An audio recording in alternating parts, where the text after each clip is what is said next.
Friends, welcome to our channel. अगर आप हमारे चैनल में नए हैं तो सबसे पहले आप हमारे चैनल को सब्सक्राइब कर लीजिए और अगर वीडियो पसंद आए तो लाइक और शेयर करना मत भूलिएगा।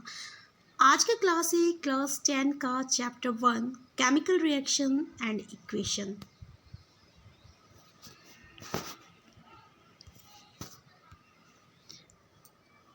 देखिए, क्लास 9th में हम लोग फिजिकल चेंजेस और केमिकल चेंजेस ऑफ मैटर के बारे में पढ़े थे। तो फिजिकल चेंजेस और केमिकल चेंजेस क्या है?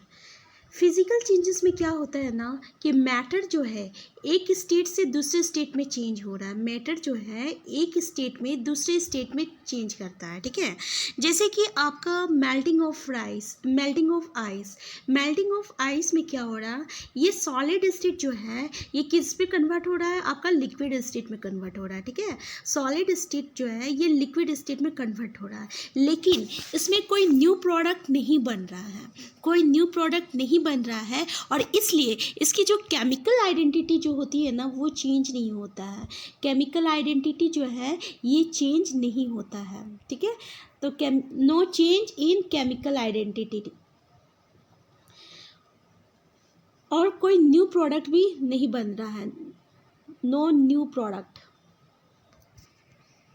ठीक है। तो फिजिकल चेंजेस में क्या हो रहा था कि फिजिकल चेंजेस में matter changes only form, no new product is formed and no chemical identity is change.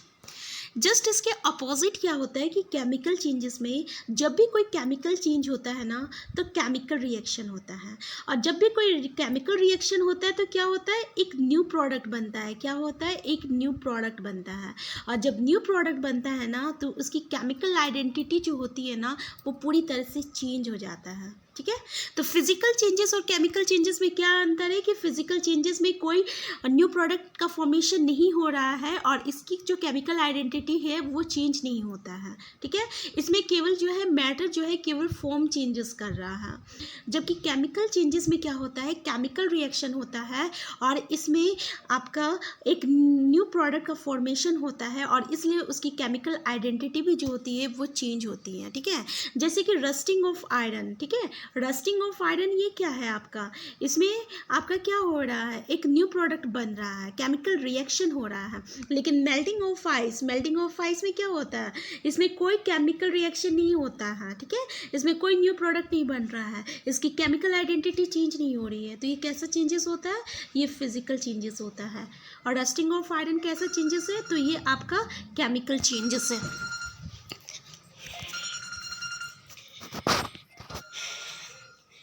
जैसे कि देखिए, burning of magnesium ribbon in air and collection of magnesium oxide in a watch glass, ठीक है। ये कैसा changes है, ये chemical reaction हो रहा है। यहाँ पे क्या होता है कि मैग्नीशियम रिबोन जो है जब भी ये बर्न करता है ऑक्सीजन के साथ तो ये एक डेजिंग वाइट फ्लेम दे रहा है जो कि वाइट पाउडर में चेंज होता है, ठीक है। और इस पाउडर को हम लोग क्या कहते हैं, मैग्नीशियम ऑक्साइड कहते हैं। तो ये मैग्नीशियम ऑक्साइड किसके कारण बना, तो जब मैग्नीशियम और ऑक्सीजन का रिएक्शन होता है ना तो यहाँ पे क्या किसका फॉर्मेशन हो रहा है, मैग्नीशियम ऑक्साइड का फॉर्मेशन हो रहा है, ठीक है। तो देखिए, जब भी केमिकल चेंजेस होता है तो क्या होता है, केमिकल रिएक्शन होता है, और केमिकल रिएक्शन होता है तो क्या हो गया, उसका स्टेट चेंज होगा, उसका कलर चेंज होगा, उसका गैस का इवोल्यूशन होता है और टेम्परेचर में भी चेंज होता है। कभी कभी क्या होता है, किसी रिएक्शन में आपका एनर्जी जो रहता है वह कंज्यूम्ड होता है, हीट क्या होगा, कंज्यूम्ड होगा, और किसी किसी रिएक्शन में क्या होता है, हीट जो है प्रोड्यूस होता है। तो इस तरीके से यहाँ पे चेंज इन टेम्परेचर होता है, ठीक है।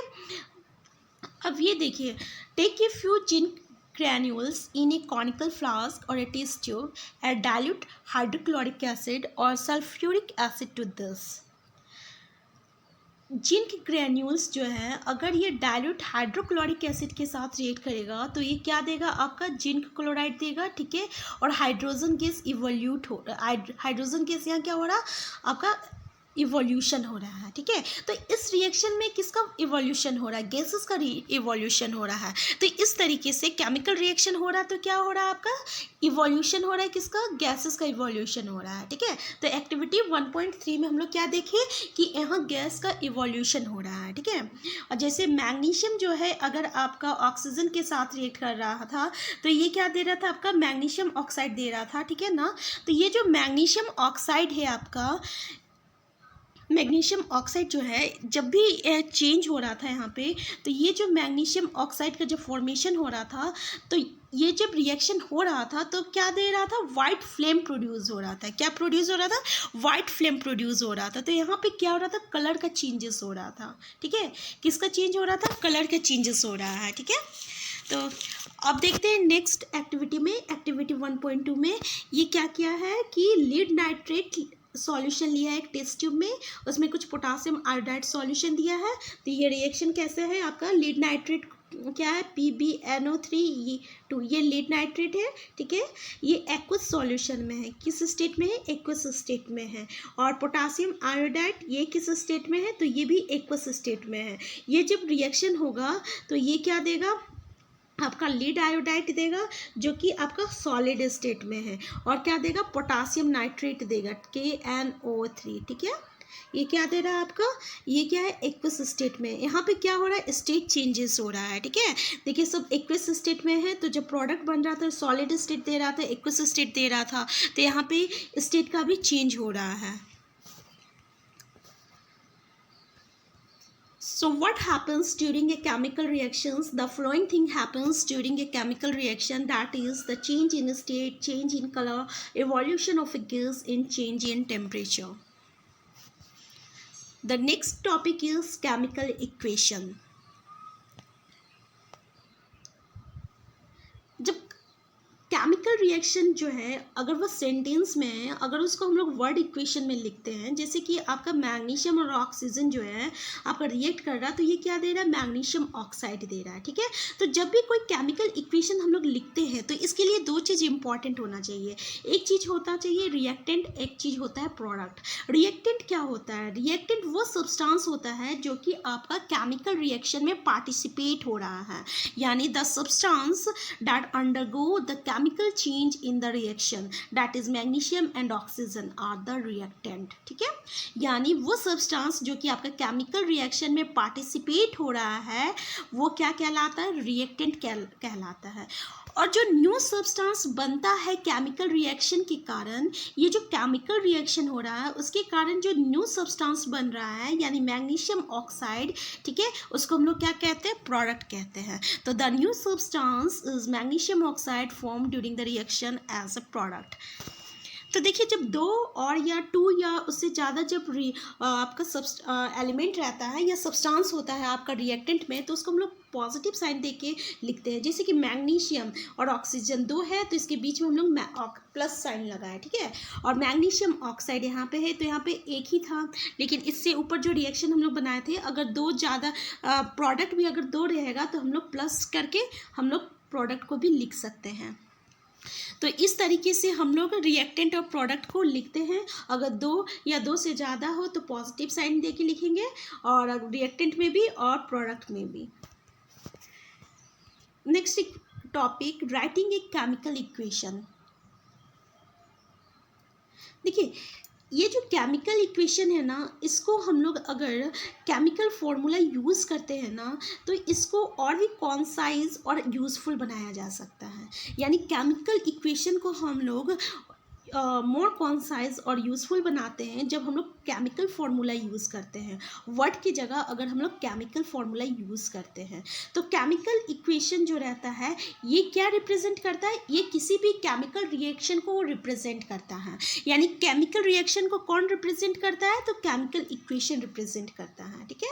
जैसे कि यहाँ पे Mg मैग्नीशियम है तो मैग्नीशियम का फॉर्मूला क्या हो जाएगा, Mg हो जाएगा। ऑक्सीजन है तो ऑक्सीजन का फॉर्मूला क्या हो जाएगा, ऑक्सीजन है तो इसका फॉर्मूला क्या हो जाएगा, O हो जाएगा। और मैग्नीशियम ऑक्साइड तो MgO। तो इस तरीके से हम लोग क्या यहाँ यूज़ किए, केमिकल फॉर्मूला यूज़ करते हैं, ठीक है।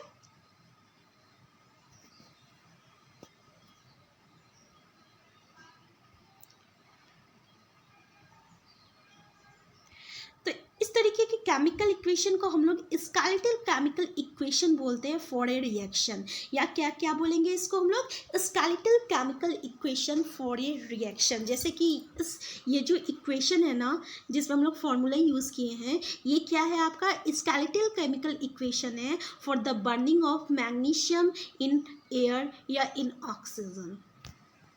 Next topic balance chemical equation. देखिए बैलेंस केमिकल इक्वेशन किसको कहते हैं, हम लोग law of conservation of mass के बारे में पढ़े थे क्लास 9th में। इसके अकॉर्डिंग क्या होता है ना कि जितना आपका प्रोडक्ट रहेगा, रिएक्टेंट रहेगा, उतना ही प्रोडक्ट होता है। यानी according to the law of conservation of mass, the mass neither be created nor be destroyed in a chemical reaction। कि law of conservation of mass के अकॉर्डिंग क्या होता है कि मास को हम लोग नाइदर क्रिएट कर सकते हैं नाइदर डिस्ट्रॉय कर सकते हैं केमिकल रिएक्शन में के ड्यूरिंग, ठीक है। तो अब इसका मतलब क्या हुआ कि जितना नंबर ऑफ एटम्स जो है एलिमेंट का रिएक्टेंट साइड में, उतना ही नंबर ऑफ एटम्स एलिमेंट का आपका प्रोडक्ट साइड में भी होना चाहिए। जैसे कि इस इक्वेशन में देखिए आपका नंबर ऑफ एटम जिनका कितना है 1 है, तो प्रोडक्ट में जिनका का कितना एटम है 1 है। हाइड्रोजन का कितना एटम है रिएक्टेंट में, तो 2 है, ठीक है। तो प्रोडक्ट में भी कितना है 2 है। और सल्फर का कितना है 1 है, तो प्रोडक्ट में भी कितना है सल्फर का 1 है। ऑक्सीजन का कितना एटम है, तो ऑक्सीजन का 4 एटम है, तो प्रोडक्ट का भी कितना एटम है 4 एटम है। तो इस तरह का जो इक्वेशन होता है ना वो बैलेंस केमिकल इक्वेशन होता है। क्या होता है, बैलेंस केमिकल इक्वेशन होता है। यानी ऐसा केमिकल इक्वेशन जिसमें जितना नंबर ऑफ एटम्स आपका एलिमेंट का रिएक्टेंट साइड में है उतना ही नंबर ऑफ एटम्स आपका अगर प्रोडक्ट साइड में है, तो वो कैसा इक्वेशन कहलाता है, वो बैलेंस केमिकल इक्वेशन कहलाता है। That is, the total mass of the element present in the products of a chemical reaction has to be equal to the total mass of the element present in the reactants. In other words, the number of atoms of each element remains the same before and after a chemical reaction. यानी जितना number of atoms है आपका element का वो same होना चाहिए chemical reaction से पहले भी और केमिकल रिएक्शन के बाद में भी, तब वो कैसा इक्वेशन कहलाता है, वो बैलेंस केमिकल इक्वेशन कहलाता है। अब देखिए ये जो रिएक्शन है, आयरन जो है आपका रिएक्टेंट में एक ही है लेकिन प्रोडक्ट में कितना है 3 है, तो क्या ये बैलेंस इक्वेशन है, नहीं, ये बैलेंस केमिकल इक्वेशन नहीं है। तो इसको हम लोग बैलेंस कैसे बनाते हैं, तो इसको बैलेंस बनाने के लिए ना कुछ स्टेप होता है, कुछ रूल्स फॉलो करना पड़ता है। तो चलिए देखते हैं वो रूल्स क्या है, ठीक है। तो सबसे पहला स्टेप क्या है कि जितना भी एटम है यानी एलिमेंट रहेगा उसको हम लोग ब्रैकेट में इनक्लोज करते हैं, ठीक है। पहला स्टेप ये है कि हम लोग एलिमेंट को ब्रैकेट में इनक्लोज करेंगे, ठीक है। दूसरा स्टेप क्या करेंगे कि हम लोग टेबल बनाएंगे, उसमें एक तरफ एलिमेंट का नाम लिखेंगे और एक तरफ जितने नंबर ऑफ एटम्स आपका रिएक्टेंट में है और जितना नंबर ऑफ एटम्स आपका प्रोडक्ट में है। जैसे कि इस टेबल में देखिए आपका आयरन में रिएक्टेंट में कितना एटम है, तो 1 एटम है, प्रोडक्ट में कितना है, तो 3 एटम है, ठीक है। थर्ड स्टेप में क्या करेंगे हम लोग कि जिसका सबसे ज़्यादा नंबर ऑफ एटम्स जो एलिमेंट कंटेन कर रहा है उसको सबसे पहले हम लोग बैलेंस करते हैं। यहाँ देखते हैं कि ऑक्सीजन जो है आपका प्रोडक्ट में 4 है और रिएक्टेंट में 1 ही है, तो सबसे ज़्यादा किसका है, आपका ऑक्सीजन का है, ठीक है। तो सबसे पहले हम लोग किसको बैलेंस करेंगे, ऑक्सीजन को बैलेंस करते हैं, ठीक है। तो देखिए यहाँ अगर 4 लगा देते H2O के ब्रैकेट के आगे तो क्या हो जाएगा, यहाँ पे ऑक्सीजन कितना हो जाएगा, रिएक्टेंट में 4 हो जाएगा और प्रोडक्ट में तो 4 है ही, ठीक है। तो यहाँ पे ऑक्सीजन भी क्या हो गया, बैलेंस्ड हो गया। लेकिन अगर यहाँ पे हम लोग 4 लगाते हैं तो क्या देखते हैं, हाइड्रोजन का कितना हो गया, रिएक्टेंट में 8 एटम हो गया और प्रोडक्ट में कितना एटम है, 2 ही एटम है, ठीक है। तो स्टेप 4 में क्या करेंगे, अब नेक्स्ट जो सबसे ज़्यादा है, नेक्स्ट सबसे ज़्यादा कौन है, अब हाइड्रोजन है, रिएक्टेंट में कितना है, तो 8 एटम्स है, ठीक है, और प्रोडक्ट में कितना है, तो 2 ही है। अगर हम लोग ब्रैकेट में प्रोडक्ट साइड में ब्रैकेट हाइड्रोजन के ब्रैकेट के आगे अगर 4 लगाते हैं तो क्या देखते हैं कि यहाँ भी 8 एटम हो गया, यानी आपका प्रोडक्ट में भी कितना हो गया, 8 एटम हो गया, ठीक है। तो देखिए यहाँ हाइड्रोजन भी क्या हो गया, बैलेंस हो गया, क्योंकि यहाँ पे रिएक्टेंट में भी 8 हो गया और प्रोडक्ट में भी 4 हो गया। अब नेक्स्ट बचा आपका आयरन, क्या बचा, आयरन बचा। तो आयरन आपका रिएक्टेंट में कितना है, रिएक्टेंट में आपका एक ही है, लेकिन प्रोडक्ट में कितना है, 3 है। प्रोडक्ट में कितना है, 3 है, ठीक है। तो अगर हम लोग स्टेप 5 में क्या करते हैं, आयरन के आगे अगर हम लोग 3 लगाते हैं तो क्या देखते हैं, यहाँ पे आयरन का रिएक्टेंट में भी 3 है और प्रोडक्ट में भी 3 है, ठीक है। अब स्टेप 6 में क्या करना है कि हम लोग को ये देखना है कि ये बैलेंस इक्वेशन जो है ये बैलेंस हुआ कि नहीं हुआ, यानी कितना नंबर ऑफ एटम्स जो है एलिमेंट का रिएक्टेंट साइड में है और कितना नंबर ऑफ एटम्स आपका एलिमेंट का प्रोडक्ट साइड में है, यानी नंबर ऑफ एटम्स एलिमेंट का रिएक्टेंट साइड में और प्रोडक्ट साइड में इक्वल है कि नहीं है, ठीक है। तो ये जो मेथड होता है बैलेंस करने का, इसको हम लोग हीट एंड ट्रायल मेथड कहते हैं। क्या कहते हैं, हीट एंड ट्रायल मेथड कहते हैं। तो हीट एंड ट्रायल मेथड से हम लोग क्या कहते हैं, किसी भी केमिकल रिएक्शन इक्वेशन को हम लोग बैलेंस कर सकते हैं। स्टेप 7 में क्या करेंगे, हम लोग उसकी स्टेट जो रहता है ना, सॉलिड स्टेट, लिक्विड स्टेट और गैसेस स्टेट, इसको भी डिनोट करते हैं, ठीक है। जैसे कि अगर वो गैसेस स्टेट में है तो उसको G से डिनोट करेंगे, अगर वो सॉलिड स्टेट में है तो S से डिनोट करेंगे, अगर एक्वस सॉल्यूशन है तो AQ से डिनोट करेंगे, अगर ये लिक्विड स्टेट में है, ठीक है, तो इसको L से डिनोट करेंगे। तो अगर हम लोग उसके इक्वेशन, जैसे कि इस रिएक्शन में अगर ये आयरन है, इसके आगे हम लोग S लगा दे रहे हैं, तो क्या देख रहे हैं कि ये पता चल जा रहा है कि ये आयरन जो है ये सॉलिड स्टेट में है। अब देखिए ये वाटर जो है ये कौन सा स्टेट में है, तो ये गैसेस स्टेट में, यानी वेपर के फॉर्म में है, ठीक है। तो इस तरीके से अगर हम लोग इसका स्टेट को लगाते हैं तो ये क्या करता है, किसी भी केमिकल इक्वेशन को मोर यूजफुल बनाता है, ठीक है। उसके बारे में और भी ज़्यादा हम लोग को इन्फॉर्मेशन पता चलता है। जैसे कि यहाँ पे वाटर जो है हम लोग ना ही लिक्विड स्टेट में लिए हैं, इसको हम लोग ना लिक्विड स्टेट में लिए ना सॉलिड स्टेट में, ये कौन सा स्टेट में, गैसेस स्टेट में, यानी हम लोग स्टीम के रूप में लिए हैं, ठीक है। तो इस तरीके से अगर हम लोग इसके स्टेट को डिनोट करते हैं तो वो और भी यूजफुल और हो जाता है और वो ज़्यादा इंफॉर्मेशन देता है किसी भी केमिकल इक्वेशन को। कभी कभी क्या होता है कि केमिकल कंडीशन जो रहता है ना, किसी भी केमिकल रिएक्शन का जो कंडीशन होता है, मतलब वो कौन सा टेम्परेचर पे वर्क कर रहा है, कौन सा प्रेशर पे वर्क कर रहा है, या ये कौन सा कैटलिस्ट यूज़ कर रहा है, उसको भी हम लोग इंडिकेट करते हैं। जैसे कि इस रिएक्शन में देखिए कितना एटमॉस्फेरिक प्रेशर लिया है, तो 340 एटमॉस्फेरिक प्रेशर में ये आपका रिएक्शन हो रहा है, ठीक है। और इस रिएक्शन में देखिए यहाँ पे ये किसके प्रेजेंस में हो रहा है, तो सनलाइट के प्रेजेंस में हो रहा है, क्लोरोफिल के प्रेजेंस में हो रहा है। तो इस तरीके से किसी रिएक्शन, इस तरीके से हम लोग रिएक्शन को और भी यूजफुल और मोर इन्फॉर्मेटिव बनाते हैं जब उसका टेम्परेचर को, प्रेशर को, कैटलिस्ट को या स्टेट को हम लोग डिनोट करते हैं। Next topic is types of chemical reaction. देखिए जब केमिकल रिएक्शन होता है ना तो क्या होता है कि एटम के बीच में जो बॉन्डिंग होती है ना वो पहले ब्रेक होता है, और जैसे ही वो ब्रेक होगा तो एक न्यू बॉन्ड बनता है, ठीक है। और जब एक न्यू बॉन्ड बनता है तो न्यू सब्सटेंसेस का भी प्रोडक्शन होता है। मतलब केमिकल रिएक्शन में क्या होता है कि एटम के बीच की बॉन्डिंग जो है ब्रेक होगा, it involve the breaking and new bond का फॉर्मेशन होगा and making of bonds between atom to produce new substance, और न्यू सब्सटेंस का प्रोडक्शन होता है। तो कितने टाइप्स ऑफ केमिकल रिएक्शंस हैं, तो first reaction is combination reaction. देखिए बाय द वर्ड कॉम्बिनेशन मतलब क्या हो रहा है कि कंबाइन करना, ठीक है। जब दो या दो से अधिक चीज़ कंबाइन होता है तो उसको हम लोग क्या कहते हैं, कॉम्बिनेशन कहते हैं। तो कॉम्बिनेशन रिएक्शन में क्या होता है, जब दो या दो से अधिक सब्सटेंस जो है अगर कंबाइन करता है और एक सिंगल प्रोडक्ट बनाता है तो उसको हम लोग क्या कहते हैं, कॉम्बिनेशन रिएक्शन कहते हैं। जैसे कि इसमें कैल्शियम ऑक्साइड जो है रिएक्ट करता है vigorously with water and produce slacked lime calcium hydroxide and release कर रहा large amount of heat।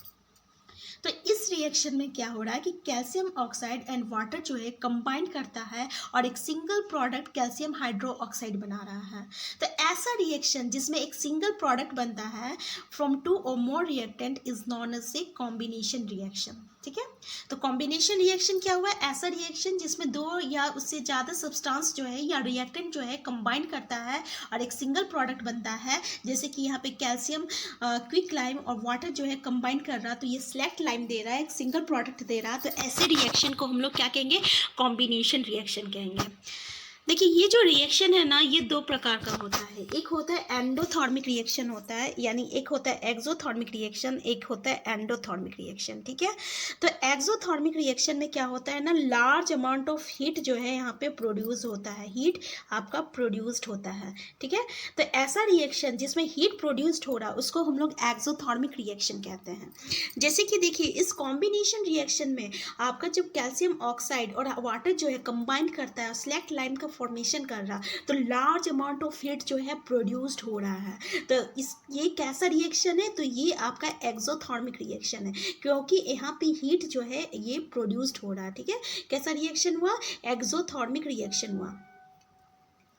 तो कॉम्बिनेशन रिएक्शन कैसा रिएक्शन है, कॉम्बिनेशन रिएक्शन कैसा रिएक्शन है, एक्सोथर्मिक रिएक्शन है, क्योंकि यहाँ पे क्या हो रहा है, हीट प्रोड्यूस्ड हो रहा है। ठीक है, तो ऐसे ही कुछ एग्जांपल हम लोग देखते हैं कॉम्बिनेशन रिएक्शन का, जैसे बर्निंग ऑफ कोयल, जैसे आपका कार्बन और ऑक्सीजन जब कंबाइन कर रहा है तो ये CO2 प्रोड्यूस कर रहा है। ठीक है, और जैसे वाटर का फॉर्मेशन कैसे हो रहा है, जैसे यहाँ पे हाइड्रोजन और ऑक्सीजन जो है कंबाइन कर रहा है तो ये वाटर का फॉर्मेशन हो रहा है। ठीक है, तो ऐसा रिएक्शन में क्या देखते हैं कि टू और मोर सब्सटेंस या एलिमेंट और कंपाउंड जब कंबाइन कर रहा और एक सिंगल प्रोडक्ट बना रहा है, तो ऐसा रिएक्शन को हम लोग कॉम्बिनेशन रिएक्शन कहते हैं। अब कुछ अनदर एग्जांपल हम लोग लेते हैं एक्सोथर्मिक रिएक्शन का। मतलब एक्सोथर्मिक रिएक्शन में तो हीट प्रोड्यूस्ड हो रहा था ना, तो जैसे कि देखिए यहाँ पे मीथेन जो है आपका ऑक्सीजन के साथ जब कंबाइन कर रहा तो CO2 प्रोड्यूस कर रहा और वाटर प्रोड्यूस कर रहा है। ठीक है, और यहाँ पे हीट भी प्रोड्यूस्ड होता है, तो ऐसा रिएक्शन क्या कहलाएगा, आपका एक्सोथर्मिक रिएक्शन कहलाएगा। जैसे कि ये जो आपका रेस्पिरेशन प्रोसेस हो रहा है, देखिए ग्लूकोज जो है जब ऑक्सीजन के साथ बर्न कर रहा तो ये कार्बन डाइऑक्साइड दे रहा, वाटर दे रहा और large amount of energy release कर रहा है। देखिए हीट बोले या एनर्जी बोले सेम चीज है, अगर ये एनर्जी रिलीज कर रहा है, ठीक है, या हीट प्रोड्यूस कर रहा है, तब भी ये क्या हुआ, एक ही चीज बात है, यानी ये दोनों क्या है, एक्सोथर्मिक रिएक्शन है। ठीक है, ऐसा रिएक्शन है, एक्सोथर्मिक रिएक्शन है।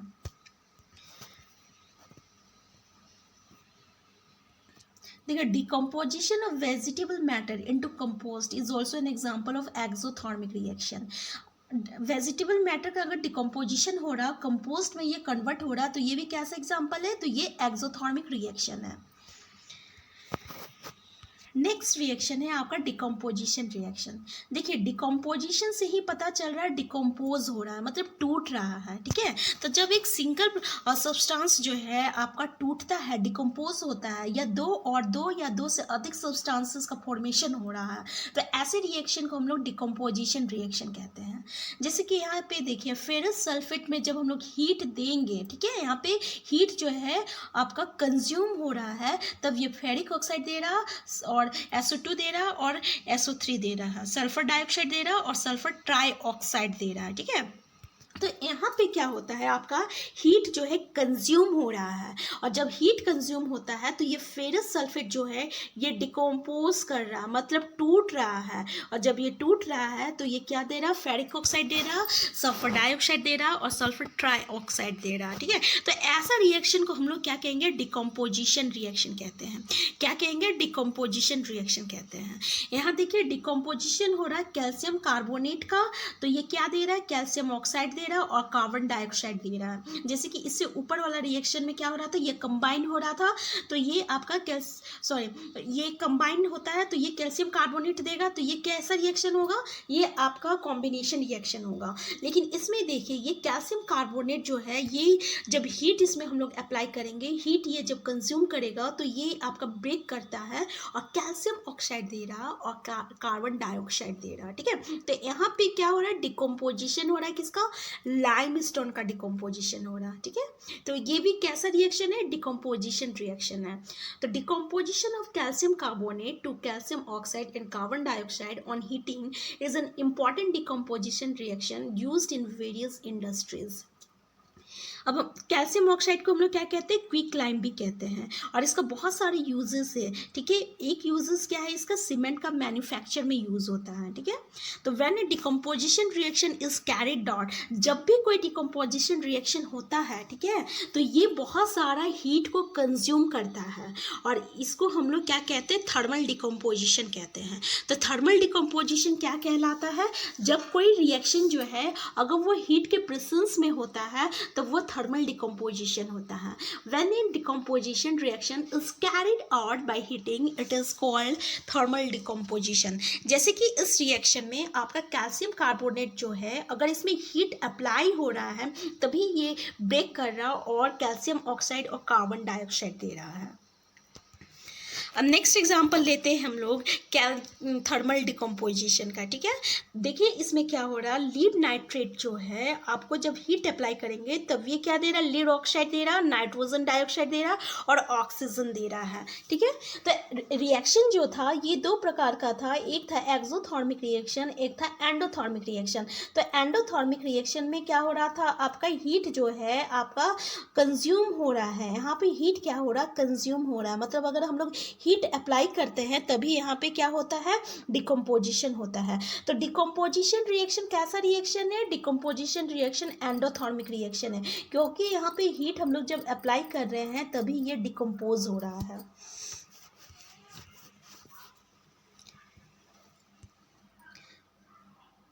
You will see that white silver chloride turns gray in sunlight. This is due to the decomposition of silver chloride into silver and chlorine by light.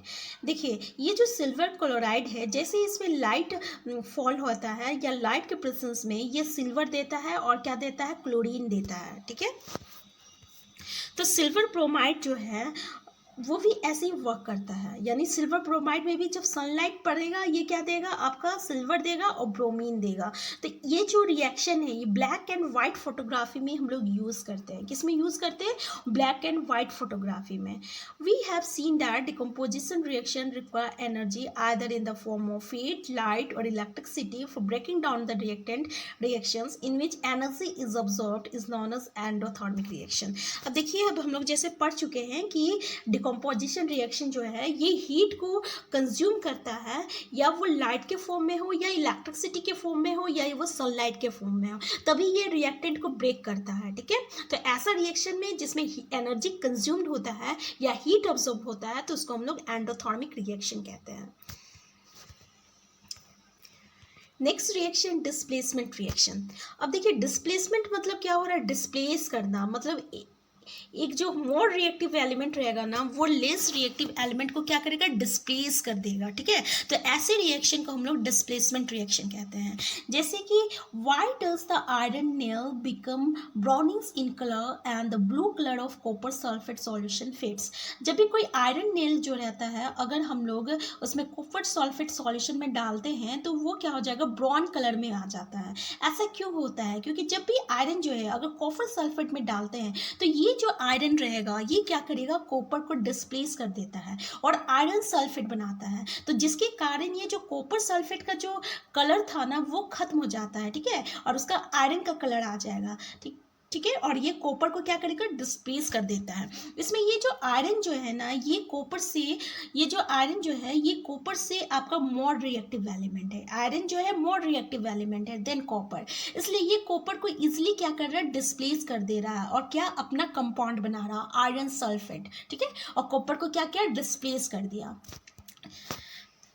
तो ऐसा reaction को हम लोग क्या कहते हैं, डिस्प्लेसमेंट रिएक्शन कहते हैं। तो इस रिएक्शन में क्या हो रहा है, आयरन जो है डिस्प्लेस्ड हो रहा है और रिमूव हो रहा है अनदर एलिमेंट से, यानी कॉपर से। तो फ्रॉम कॉपर सल्फेट सॉल्यूशन, इस रिएक्शन को हम लोग क्या कहेंगे, डिस्प्लेसमेंट रिएक्शन कहते हैं। अनदर एग्जांपल हम लोग लेते हैं डिस्प्लेसमेंट रिएक्शन का, जैसे कि जिंक जो है अगर कॉपर सल्फेट के साथ ये रिएक्ट कर रहा तो ये जिंक सल्फेट बना रहा है, कॉपर बना रहा है। और लीड जो है ये कॉपर क्लोराइड के साथ रिएक्ट कर रहा तो ये लीड क्लोराइड बना रहा और कॉपर रिलीज कर रहा। ठीक है, तो इसमें देखिए ये जो जिंक है और ये लीड जो है ना ये मोर रिएक्टिव है देन कॉपर, इसीलिए ये क्या किया, इजिली इसको डिस्प्लेस कर दिया। क्योंकि हम लोग को पता है कि केमिकल रिएक्टिविटी सीरीज में क्या होता है ना, जो मोर रिएक्टिव एलिमेंट जो है वो क्या करेगा, लेस रिएक्टिव एलिमेंट को डिस्प्लेस कर देता है और वो अपना कंपाउंड बनाता है। ठीक है, तो ऐसा रिएक्शन को हम लोग क्या कहते हैं, डिस्प्लेसमेंट रिएक्शन कहते हैं।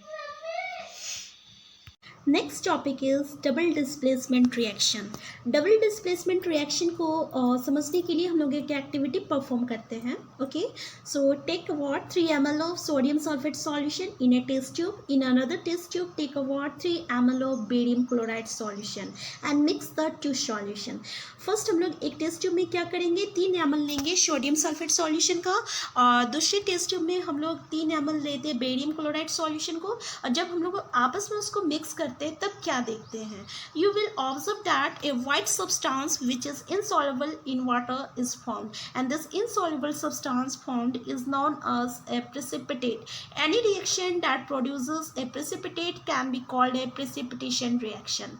तो जब इस हम लोग क्या देखेंगे कि एक वाइट सब्सटेंस बनता है जो कि वाटर के साथ इनसॉल्युबल रहता है। ये जो सोडियम सल्फेट जो है बेरियम क्लोराइड के साथ जैसे ही मिक्स करते हैं इसके साथ ये रिएक्ट करता है और एक इनसॉल्युबल सब्सटेंस बनाता है जिसको हम लोग बेरियम सल्फेट कहते हैं। ठीक है, ये जो रहता है ये वाटर के साथ इनसॉल्युबल रहता है, इसलिए इसको हम लोग क्या कहते हैं, प्रेसिपिटेट कहते हैं। और ऐसा कोई भी रिएक्शन जो कि प्रेसिपिटेट प्रोड्यूस कर रहा है उसको हम लोग प्रेसिपिटेशन रिएक्शन कहते हैं। उसको हम लोग क्या कहते हैं, प्रेसिपिटेशन रिएक्शन कहते हैं। Any reaction that produces a precipitate can be called a precipitation reaction. देखिए इस रिएक्शन में क्या प्रोड्यूस कर रहा है, ये बेरियम सल्फेट जो है ये इनसॉल्युबल है वाटर के साथ जो कि प्रेसिपिटेट है, और ऐसा रिएक्शन जो कि प्रेसिपिटेट प्रोड्यूस कर रहा वैसे रिएक्शन को हम लोग क्या कहते हैं, प्रेसिपिटेशन रिएक्शन कहते हैं। What causes this? The white precipitate of barium sulfate is formed by the reaction of sulfate ion and barium ion. देखिए ये जो बेरियम सल्फेट जो है ना, ये सल्फेट आयन और बेरियम आयन के बीच के कारण बन रहा है। ये सल्फेट आयन जो है ये नेगेटिव आयन है और ये पॉजिटिव आयन है। ये दोनों आपस में एक दूसरे के साथ इंटरैक्ट करता है और क्या बनाता है, बेरियम सल्फेट बनाता है। ठीक है, तो इस रिएक्शन में क्या हो रहा है ना, आपका आयंस का एक्सचेंज हो रहा है। क्या हो रहा है, आयंस का एक्सचेंज हो रहा है। तो ऐसा कोई भी रिएक्शन अगर रिएक्टेंट में आयंस का एक्सचेंज होता है तो उसको हम लोग डबल डिस्प्लेसमेंट रिएक्शन कहते हैं। देखिए यहाँ पे रिएक्टेंट के बीच में ना आयन का एक्सचेंज हो रहा है, किस आयन का एक्सचेंज हो रहा है, सल्फेट आयंस का एक्सचेंज हो रहा है और बेरियम आयन का एक्सचेंज हो रहा है। ठीक है, तो ऐसा कोई भी रिएक्शन अगर यहाँ उसमें आयन का एक्सचेंज होता है तो उसको हम लोग क्या कहते हैं, डबल डिस्प्लेसमेंट रिएक्शन कहते हैं। अब यहाँ पे देखिए आपका सोडियम आयन का और क्लोराइड आयन का एक्सचेंज हो रहा है तब ये सोडियम क्लोराइड बना रहा है। तो ऐसा रिएक्शन जहाँ पे आयंस का एक्सचेंज होता है तो उसको हम लोग क्या कहते हैं, डबल डिस्प्लेसमेंट रिएक्शन कहते हैं। Such reaction in which there is an exchange of ions between the reactant are called double displacement reaction. Next topic is oxidation and reduction. The surface of copper powder becomes coated with black copper oxide. Why has this black substance formed?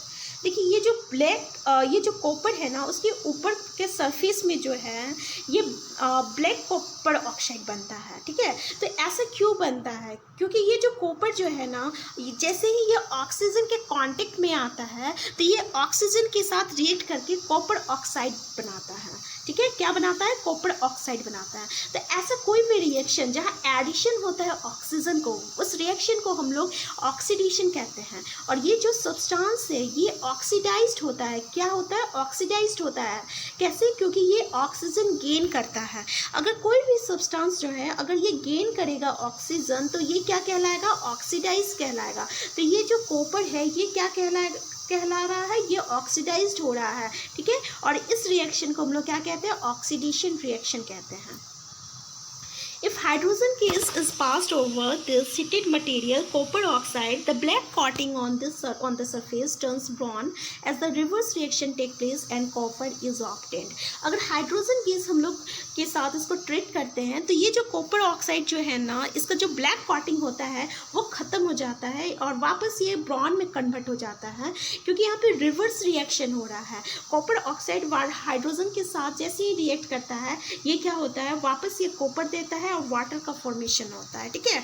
तो ऐसा कोई भी reaction जहाँ पे ये oxygen को loose कर रहा है और जहाँ रिमूवल होता है ऑक्सीजन का, वैसा रिएक्शन को हम लोग ना रिडक्शन कहते हैं। और वो सब्सटेंस जो है वो रिड्यूस्ड हो रहा है। ये जो कॉपर ऑक्साइड जो है ये रिड्यूस्ड करके क्या दे रहा है, कॉपर दे रहा है। और ये जो रिएक्शन है ये कैसा रिएक्शन है, तो यहाँ पे ये रिएक्शन रिडक्शन रिएक्शन है, ठीक है। तो कभी कभी क्या होता है, रिएक्शन में दोनों प्रोसेस होता है, ऑक्सीडेशन भी होता है, रिडक्शन भी होता है। जैसे कि इस रिएक्शन में क्या हो रहा, आपका जो कॉपर ऑक्साइड जो है ये आपका रिड्यूस्ड हो रहा है यानी रिडक्शन हो रहा, और ये जो हाइड्रोजन जो है ये ऑक्सीजन गेन कर रहा है। यहाँ हाइड्रोजन जो है ये ऑक्सीडाइज्ड हो रहा है। तो यहाँ पे क्या हो रहा है, ऑक्सीडेशन भी हो रहा है, रिडक्शन भी हो रहा है। तो ऐसा रिएक्शन को हम लोग क्या कहते हैं, रिडॉक्स रिएक्शन कहते हैं। जैसे कि अनदर एग्जांपल हुआ रिडॉक्स रिएक्शन का, ये जो जिंक ऑक्साइड जो है ये रिड्यूस्ड हो रहा है और जिंक दे रहा, तो रिडक्शन हो रहा है यहाँ पे, ठीक है। और ये जो कार्बन है ये ऑक्सीजन गेन कर रहा है और कार्बन मोनोऑक्साइड बना रहा है। तो यहाँ पे क्या हो रहा है, ऑक्सीडाइज्ड हो रहा है कार्बन, तो यहाँ पे ऑक्सीडेशन भी हो रहा है। तो ये कैसा एग्जाम्पल हो गया, रिडॉक्स रिएक्शन का एग्जाम्पल हो गया। ऐसे ही आपका मैंगनीज ऑक्साइड जो है ये मैंगनीज क्लोराइड दे रहा है और हाइड्रोजन जो है ये क्या हो रहा है, ऑक्सीजन गेन करके वाटर बन रहा है। तो यहाँ भी ऑक्सीडेशन रिडक्शन दोनों हो रहा, तो ये कैसा एग्जाम्पल हो गया, रिडॉक्स रिएक्शन का एग्जाम्पल हो गया। Next topic, have you observed the effects of oxidation reaction in everyday life? क्या हम लोग के everyday life में ऑक्सीडेशन का कोई इफेक्ट है? पहला टॉपिक है कोरोजन। देखिए, अगर कोई भी मेटल जो है अगर मॉइस्चर के कांटेक्ट में लॉन्ग टाइम पे रहता है तो वो क्या होता है, ऑक्सीजन के कांटेक्ट में आते के साथ ही वो ऑक्सीजन के साथ रिएक्ट होता है और क्या बनाता है, को ऑक्साइड बनाता है, मेटल ऑक्साइड बनाता है। तब वो मेटल जो है क्लोराइड हो जाता है और उस प्रोसेस को हम लोग क्या कहते हैं, कोरोजन कहते हैं। अगर ये प्रोसेस जो है आयरन के साथ होता है तो इसको हम लोग क्या कहते हैं, रस्टिंग ऑफ आयरन कहते हैं। क्या कहते हैं, रस्टिंग ऑफ आयरन कहते हैं। तो ब्लैक कोटिंग होता है आपका सिल्वर में और ग्रीन कोटिंग होता है कॉपर में। ये किसका एग्जांपल है, ये कोरोजन का एग्जांपल है। तो इस कोरोजन के कारण आपका जो इतने भी मेटल बॉडीज जो है ना वो डैमेज हो जाता है। तो इससे बचने के लिए हम लोग क्या करते हैं, मेटल के ऊपर में पेंट करते हैं, ठीक है, पेंटिंग करते हैं। पेंटिंग करने से क्या होता है, ये ऑक्सीडाइज्ड होने से मेटल को बचाता है, ये ऑक्सीडेशन को स्लो करता है। क्या करता है, ऑक्सीडेशन को स्लो करता है, ठीक है, ये स्लो करता है ऑक्सीडेशन को। और दूसरा प्रोसेस जो है वो है गैल्वेनाइजेशन का, ठीक है, पेंटिंग करते हैं या गैल्वेनाइजेशन करते हैं। अगर हम लोग जिंक का लेयर देते हैं ना तो उस प्रोसेस को जनरली हम लोग क्या कहेंगे, गैल्वेनाइजेशन कहते हैं। तो कोरोजन से बचने के लिए हम लोग को क्या करना चाहिए, पेंटिंग करना चाहिए, गैल्वेनाइजेशन करना चाहिए। नेक्स्ट टॉपिक है आपका रैंसिडिटी।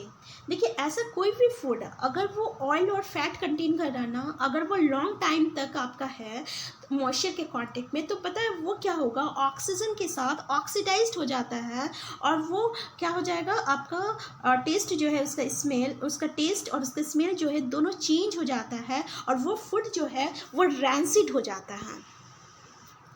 तो हम लोग ऑक्सीडेशन से बचने के लिए एंटीऑक्सीडेंट जो है फूड में डालते हैं, ऐसा फूड में जो कि फैट एंड ऑयल कंटेन कर रहा है। क्या कंटेन कर रहा है, फैट एंड ऑयल कंटेन कर रहा है। अगर उसको हम लोग एयर टाइट कंटेनर में भी रखते हैं तो वो क्या करेगा, ऑक्सीडेशन को स्लो करता है। तो व्हाट इज रैंसिडिटी, रैंसिडिटी क्या है, अगर फैट एंड ऑयल्स जो है ऑक्सीडाइज्ड होता है, when fat and oils are oxidised they become rancid. कि रैंसिड से बचने के लिए हम लोग किसका यूज़ करते हैं, तो एंटीऑक्सीडेंट का यूज़ करते हैं। तो इस वीडियो में इतना ही, इससे आगे हम देखते हैं इस वीडियो में इतना ही। नेक्स्ट चैप्टर को देखते हैं हम नेक्स्ट वीडियो में। अगर आप अभी तक चैनल में नए हैं तो सबसे पहले आप हमारे चैनल को सब्सक्राइब कर लीजिए और अगर वीडियो पसंद आए तो लाइक और शेयर करना मत भूलिएगा।